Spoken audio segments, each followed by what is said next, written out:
przechodzili Państwo koło Starego Domu, w powieści opisanego w Wejdź do radości jako muzeum domowe, w którym ja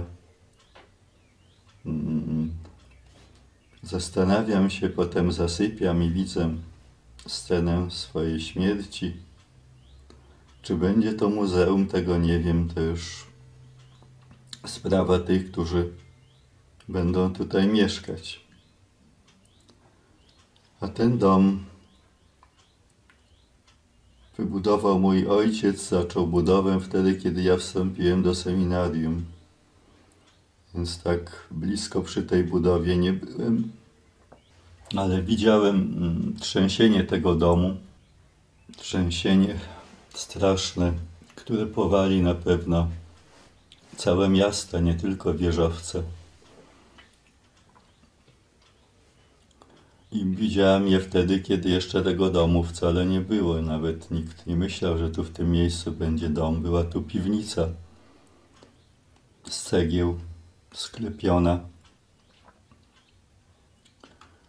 A wtedy już byłem w tym domu, tu siedziałem, widziałem kaplicę, którą zresztą ojciec zaplanował. Przesiedział wojnę w Oflagu, w Murnau i tam modlił się w kaplicy podziemnej i kiedy tutaj zaczął budować dom, to też marzył o tym, żeby jakby wskrzesić tamten czas i mieć kaplicę w podpiwniczeniu, no ale już tego nie doczekał, żebym ja tutaj wrócił po studiach na Kulu i tę kaplicę urządzał. To już było po jego śmierci.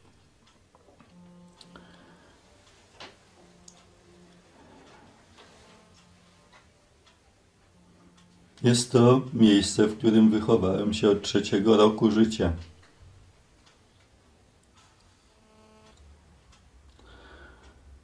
Te sprawy osobiste. Było tak.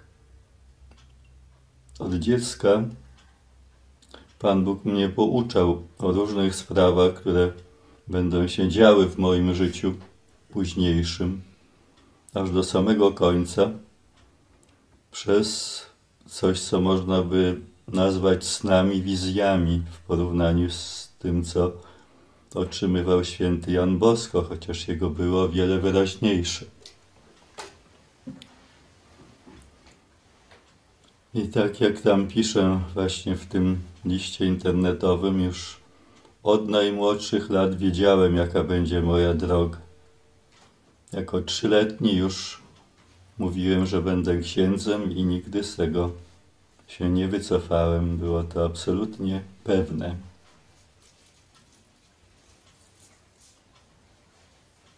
Ale dopiero teraz, pod koniec życia, bo jestem przekonany, że ten koniec jest blisko, dowiedziałem się w tych ostatnich latach ubiegłym i tym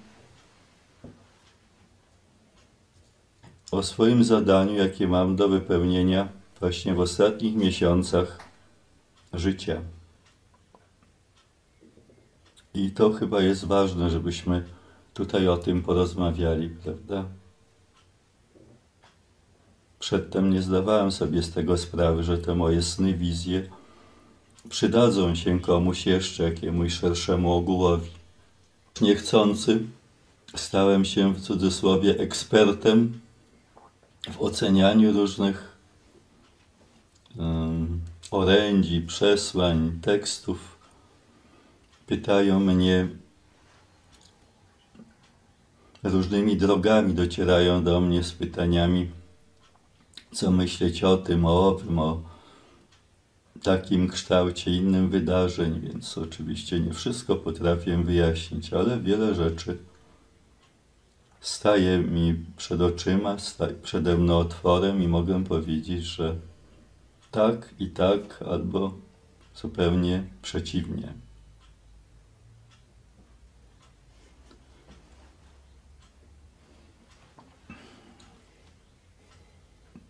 Na te tematy napisałem dostatecznie dużo. Co mi jeszcze pozostało? mogę dzisiaj powiedzieć to, czego jeszcze nie napisałem.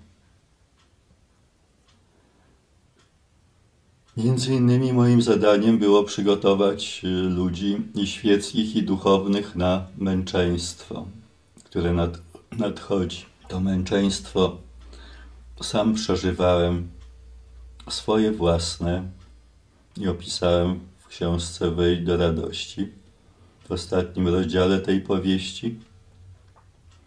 Dość szczegółowo, jest tam trochę fantazji, ale nie tylko. Jest tam właśnie wiele z tych moich wizji. Ale też widywałem inne sceny, na przykład grozę, jaka towarzyszyła mi jako już kapłanowi.